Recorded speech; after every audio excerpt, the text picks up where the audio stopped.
know what a QNET independent representative is, you're probably thinking, how do IRs earn commissions from a sale?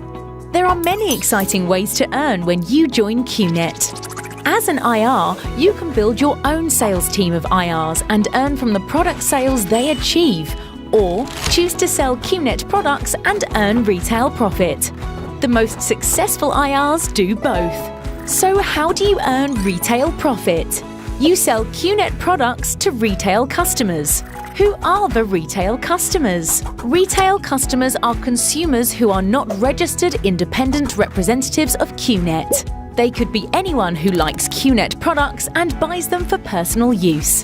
What is retail profit? Retail profit is the difference between the price paid by your customer and your discounted price as an IR.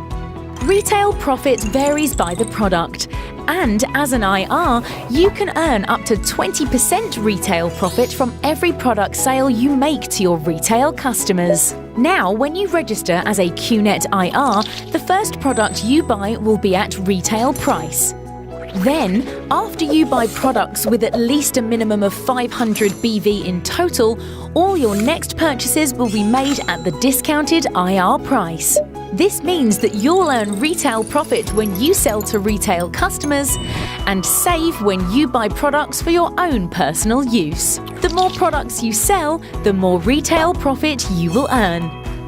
Download the QNET mobile app now and get started with QNET.